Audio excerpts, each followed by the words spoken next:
Okay, let's take a look at our yes, no, not given question, all right? And look at the strategy for the yes, no, not given question. A lot of students have trouble with the yes, no, not given question. A lot of students do. And the main reason why is that they don't understand how to do this specific type of question. They don't have a good understanding of how to recognize when it's yes, when it's no, when it's not given. A lot of students base this question on their opinion, and it's not really based on how you feel or your opinion when you're doing a yes, no, not given question. It's an English test, right? So what they're doing is they're testing your English. So it's important to understand how to do it. This is what a yes, no, not given question looks like. Sometimes they'll say true, false, not given, which means the same thing. Yes, no, not given, true, false, not given mean the same thing, okay? In terms of the yes, no, not given question, just like we've already seen with the fill in the blank question and the short answer question, the yes, no, not given question also goes in order. It always goes in order. All right, when I say a question goes in order, that means it always goes in order. So what we're talking about is that after number 2, you'll find number 3. After number 3, you'll find number 4, and so forth and so on. So if you know where number 2 and number 4 are, then you know number 3 is in the middle, okay?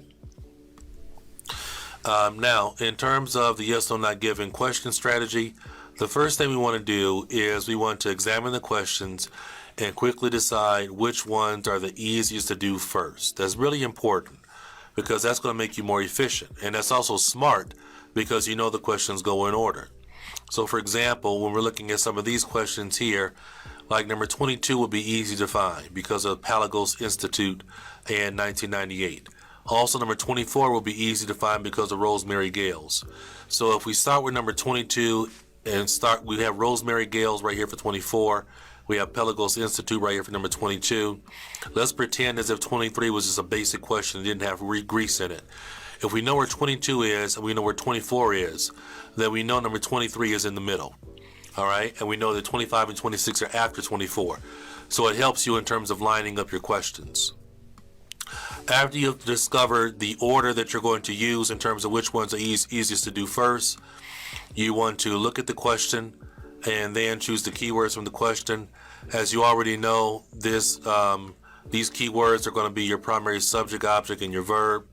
Pay attention to the names and dates and the other proper nouns. You want to take the easiest question first. Scan for the question keywords in the passage, right? And always keep in mind that you may have to be scanning for synonym language. Unless, of course, you have somebody's name or something like that, then you're not going to have to do that.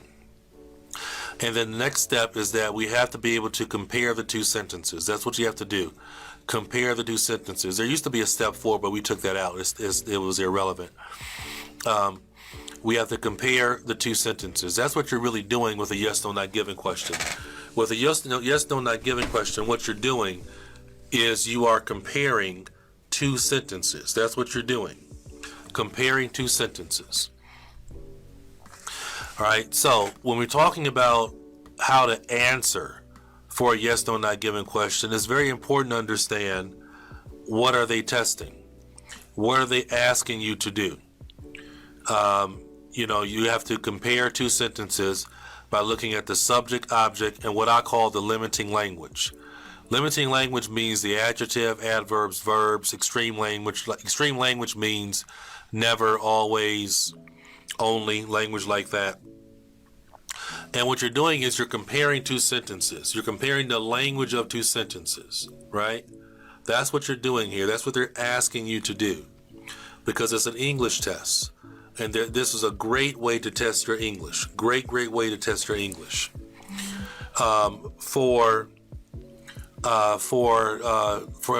you see where it says A, if the subject, object, and the limiting language are the same, then you will put true. So that means when you look at both sentences, when you compare both sentences, if the subject, object, and the limiting language are the same, they may use synonyms, but if they all have the same meaning, then you will put true.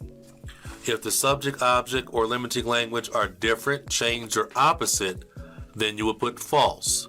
Now, C, If the subject, object, or limiting language are missing, if they're missing, then you will put not given. Then you will put not given. If the subject, object, or limiting language are missing, you want to put not given. All right, that's how you recognize it. All right, the real initial test is, can you find the matching sentence quickly? That's the first thing, really. You know, that's the first thing they really are testing, your scanning ability. IELTS reading comprehension is really about your ability to scan. In terms of the second most important thing is you have to recognize that you're comparing two sentences and you're checking the subject, object, and the limiting language to determine if things are yes, no, or not given, or true, false, or not given. Some of the key points to understand, as I said earlier, this question is all about sentence comparison. Sentence comparison, the meaning of the sentence, not how you feel, not your opinion, the exact meaning of the words themselves, because it's an English test. Okay? Very important to understand. So, that's our basic strategy for doing a yes, no, not given question. The next thing we're going to do in the next lecture is I'm going to go through I'm going to go through it in terms of how to really answer a yes, no, not given question by giving you a lot of examples. And then after that, we're going to go through maybe 3 reading passages with the yes, no, not given question. So these next videos are really, really important to watch if you really want to understand and know how to do the yes, no, not given question for the IELTS exam. So I'll be talking to you very soon. All right, so let's look at this yes, no, not given answering strategy. And let's take a shot at it and see how to do it. So this is going to explain to you how do you know when something is true, how do you know when something is false, and how do you recognize when something is not given. So what we've done here is we have a yes, no, not given question, and I have pulled from the passage the matching sentence for the question. And we're doing this so you can see that what you're doing with the yes, no, not given question is you're comparing two sentences. Now on the exam, this is not what they're doing. On the exam, they're not going to tell you the sentence that the question is coming from. You have to scan and find the sentence and then compare. But here, I'm putting the two things together so you can see the question and also see the sentence that is coming from the passage, and then see that you have to compare those two things together. Okay? All right, so that's why we're doing it this way. All right? Now, if you want to try to do the questions along with me, what you need to do is you need to, when I say so, you need to stop the lecture, and you can try to answer it, and then afterwards you can listen to my answer and my explanation. So that's what we can do if you want to be able to go along with me. Okay? So here is question number 1. All right. So question number 1 says, Michael Faraday was the first person to recognize Perkins' ability as a student of chemistry. All right, so that is the question. And then the matching sentence from the passage. You will find this by scanning the passage. The matching sentence says, Perkins' talent and devotion to the study of the elements was first noticed by his teacher, Tom Watson. All right, so here we have the question. Right, that's our question. Okay, and then right here, this right here is the, sorry about that. This right here is the sentence that is from the passage itself. I pulled it for you. I pulled it from the passage and I put it together. So when we look at this, like I've told you, what we're looking at is we're comparing the question and we're comparing it to the sentence that's coming from the passage. And you have to look at it and say, well, is the subject the same? All right, is the subject the same? Are the nouns the same? Are the verbs the same? And is the limiting language the same? You know, adjectives and adverbs and so forth and so on. So let's look at these two sentences here. All right, so the question says Michael Faraday was the first person to recognize Perkins' ability as a student of chemistry. So sometimes when you look at a question, you can almost tell what they're going to be focusing on, right? The real focus here is dealing with was he the first person to recognize his ability. So when we look at the question down here, at the passage sentence, it says Perkins' talent and devotion to the study of the elements was first noticed by his teacher, Tom Watson. All right, so here we have two different subjects as the person who first noticed. In the question, it says Michael Faraday was the first person. In the passage, it says he was first noticed by his teacher, Tom Watson. So this answer would be, well, here, you want to stop the tape now if you want to answer for yourself. Stop the tape. Okay, so this answer would be false, right? It would be false because, like I told you, an answer is false when one of the subject or object or the nouns or verbs are changed or different or opposite. Here they've been changed.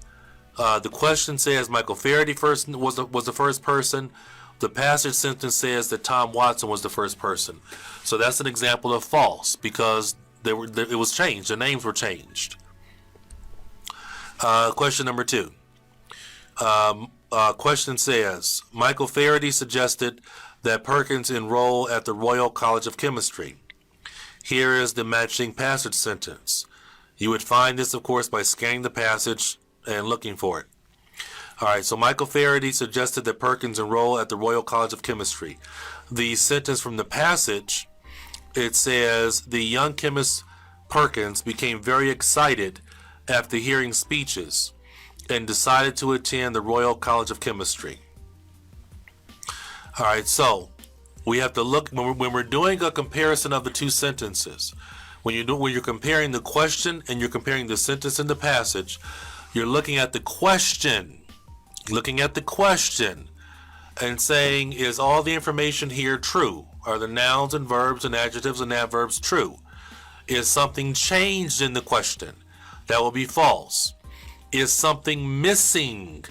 Is something missing from the question? All right, is something missing from the question? That will make it be not given. Now, our question says, Michael Faraday suggested that Perkins enroll at the Royal College of Chemistry. So again, we can look at a question and really tell what they're focusing on. Did Michael Faraday suggest this? Is that what he suggested? Our passage sentence says the young chemist Perkins became very excited after hearing speeches and decided to attend the Royal College of Chemistry. All right, so stop the tape if you want to try to answer it for yourself. Okay, so the answer here would be not given. Not given. Why is it not given? Because when we look at the sentence from the passage, we don't know if Michael Faraday suggested that he go or not. We don't know if somebody else suggested that we go. We don't know. It's not given. It doesn't tell us anything. Okay? It doesn't tell us anything. It doesn't tell us if somebody suggested that he go or not. We don't know. All right? It's missing. This information is missing. If it were false, it would say somebody else suggested that he go. Okay? That's what it would say if it were false. It would say somebody else suggested that he go. All right? If it were true, it would say Michael Faraday suggested that he go. But we don't know. All right? We don't know. When you don't know, the answer is not given. If it's maybe, the answer is not given. True is always true. False is always false. Number 3. Perkins was still young when he made the discovery that made him rich and famous. The matching passage sentence, not long after he became the youngest assistant, he made the finding that would bring him fame and fortune. All right, stop the tape if you want to try to do it yourself and come up with the answer. Again, Perkins was still young when he made the discovery that made him rich and famous. All right, so was he young when he made the discovery that made him rich and famous? All right, so a sentence says, not long after he became the youngest assistant, so we see that he was young, he made the finding. Finding is synonym for discovery that would bring him fame and fortune. Fame and fortune is synonym for rich and famous. So here we have a situation where the answer is true. The answer is true, okay? And we're using synonym language here. Finding for discovery, bring him fame and fortune is synonym for making him rich and famous. So this is an example of a choice that is true. You will put true or yes as your answer for this one. Number 4. The trees from which quinine is derived only grows in South America. The trees from which quinine is derived only grows in South America. All right, the matching passage sentence. The drug quinine is taken from the bark of the chancoa tree, which is found in South America. All right, you should stop the tape if you want to answer it yourself. All right, so the trees from which quinine is derived only grows in South America. All right, the drug quinine is taken from the bark of the chancoa tree, which is found in South America. Now, we have to ask ourselves, do we have the tree here? Yes, we have the tree. We have a mention of a tree. All right. Do we have quinine? Yeah, we have that. Do we have South America? Yes. All right. Now, derived is synonym for found. However, we're missing something. We're missing something. In the passage sentence, it doesn't say that it only grows in South America. It says found in South America. So the word only is an example of extreme language. When you have extreme language missing from the passage, if it's not there, or there's no synonym of the extreme language, your answer is not given. We don't know. When we look at the passage sentence, we don't know if it is only found in South America. It says it's found in South America. When you look at the passage, maybe it is only in South America. Maybe it is. We don't know. Right? The passage sentence doesn't say it. It's missing. All right? Again, that's an example of not given. Okay? Are you getting it? Number 5. Perkins was inspired by the famous discoveries of the scientist Louis Pasteur. Because of Louis Pasteur's words, Perkins really decided what he wanted to be in life. All right. Do we have Perkins? Yep, we have that. All right. What you have to focus on here is, was he inspired by the discoveries of Louis Pasteur? All right. Our passage sentence says, because of Louis Pasteur's words, Perkins decided what he wanted to be in life. When it says he decided what he wanted to be in life, that's like saying he was inspired.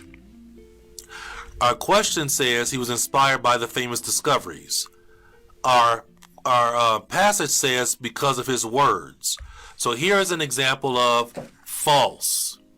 False. Because it's been changed. We have something that's different. Changed or different means false. The question says inspired by discoveries. Here it says because of Louis Pasteur's words. Words are different than discoveries. All right.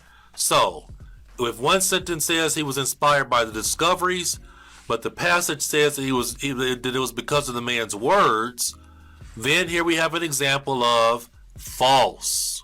False, false, false. Are you getting it? False.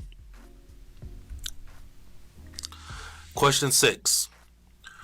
Marie Curie's husband was the joint winner of both of Marie's Nobel Prizes. All right, here we have our matching passage sentence. With her husband, Pierre Curie, and Henry Johnson, She won her first Nobel Prize in 1933, and then Marie was the sole winner of her 1935 Nobel Prize. All right, so our question again says, Marie Curie's husband was the joint winner of both of Marie's Nobel Prizes. So, what they probably are going to be focusing on here when we look at the question is, was he the joint winner of both? Right? Like I said, for most questions, you can really look and see what are they really going to focus on probably in deciding true, false, or not given. Right? You can almost always look at the question and be able to tell what are they going to focus on to determine true, false, not given. Right? So, joint winner of both. Right? When we look at the passage, it says that Pierre Curie and Henry Johnson, with those two, she won her first Nobel Prize, and then she was the sole winner of the 1935 prize. So, number 6 is an example of false. Because number 6, the question says her husband was the joint winner of both. But when we look at the passage sentence, it says her husband won the first one with her, but the second one she won by herself. Second one she won by herself. So he was not the joint winner of both. The information is different. Okay? The information is different. So this is an example of false. For a lot of students, they really struggle with the difference between not given and false. Right? False means the information has been changed. Right? We have a different cause. We have a different source. Okay? When it's not given, it would mean that it's missing. All right? It will be the information is missing. There's a difference. There's a difference. There's a difference. There's a difference. All right? So let's stop here, and then we're going to do another video and do some more practice like this. Okay? Talk to you soon. Okay, so let's keep looking at our answer analysis. Let's keep looking at our answer analysis for the yes, no, not given question.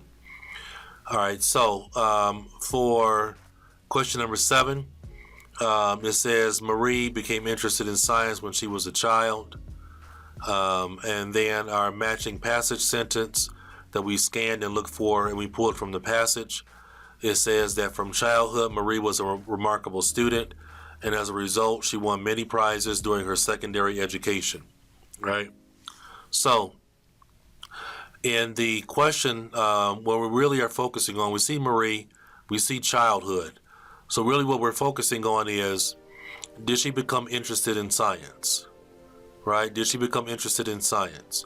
When we look at this, at the passage sentence down here, we look at the passage sentence, it says, from childhood, Marie was a remarkable student, and as a result, she won many prizes during her secondary education.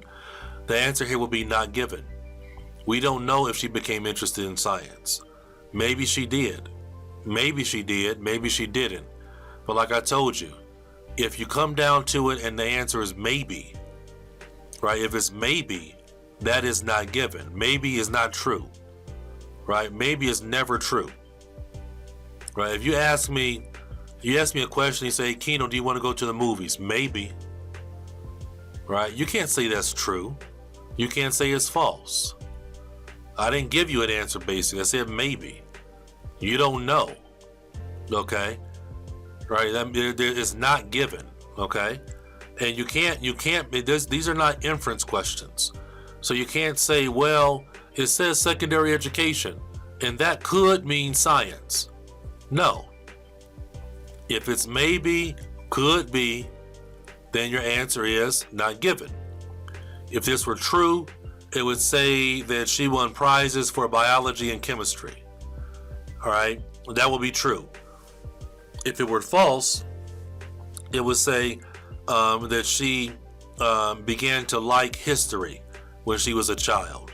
That would be false, because our question says she became interested in science, and then our passage would say she became interested in history. That's an example of false. Something has changed or something is different. Okay, so that's how you have to understand it when it comes to the yes, no, not given question. All right, let's look at another one. All right, question 8.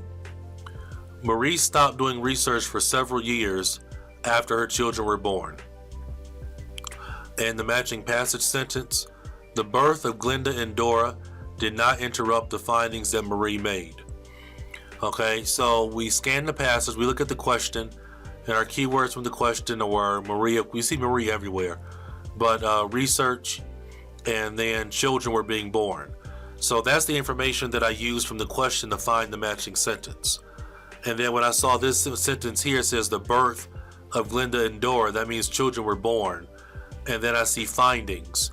That tells me that this sentence is the matching sentence for number 8. All right, that's how you have to know what you're scanning for when you're looking for it. All right, so when we look at these two things, all right, do we see Marie? Yep. Do we see children being born? Yes. Birth of Glenda and Dora. So what we're focusing on here, really focusing on, is did she stop doing research? Okay. Very often that really critical information that you're analyzing for yes, no, or not given is following some verb or some adverb or something like that, but stop doing research. Right here, when we look at the passage sentence, it says the birth did not interrupt. All right, here it says in the question, stop doing research. Here it says did not interrupt the findings. Findings is the same as research. So here our answer will be false. It will be false because the question says that she stopped doing research. The sentence in the passage says did not interrupt, which means did not stop. Okay, so this is an example of an answer choice that will be false.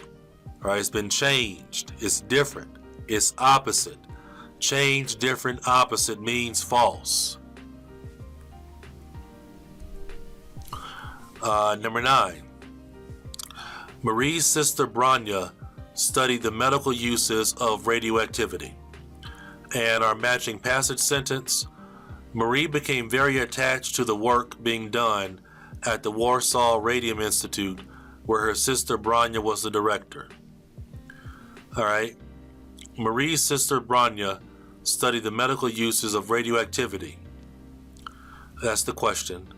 Passage sentence, Marie became very attached to the work being done at the Warsaw Radium Institute, where her sister Branya was the director. All right, so our question says that Branya studied the medical uses of radioactivity. When we look at the passage sentence, it says Marie became very attached to the work being done at the Warsaw Radium Institute, where her sister Branya was the director. This is an example of not given, right? When we look at the passage sentence, we don't know if Branya studied the medical uses of radioactivity. We don't know. When we look at the passage sentence, it doesn't say she did study it. It doesn't say she didn't study it. So we would put not given in this situation. We know her sister worked at a radium institute, but we cannot imply that means that she studied the medical uses of radioactivity. These are not implied inference questions, everybody. For something to be true, the language must be explicit. The passage sentence has to say that she studied the medical uses of radioactivity. For it to be false, it would have to say that she did not study, or it would have to say that she studied something else. That's the only way it would be false. Here it's going to be not given because, again, we don't know. We don't know. Question number 10. The FAA was created in 1996 to govern the rules of flying. All right, keywords here are FAA and 1996. All right, we can scan the reading passage and easily find the matching sentence very easily, very quickly, because of that 1996 and FAA. A terrible accident occurred in 1996 over the skies of the Grand Canyon, and as a result, the FAA was established to give rules to flying.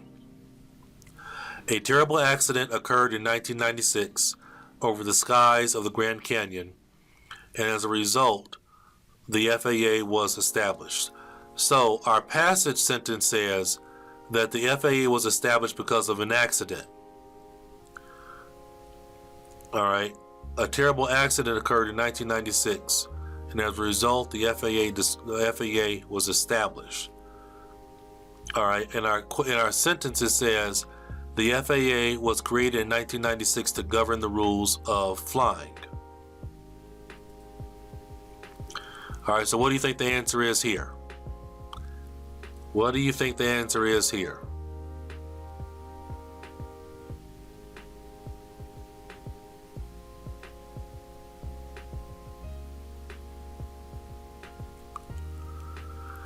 This is a tricky one, right?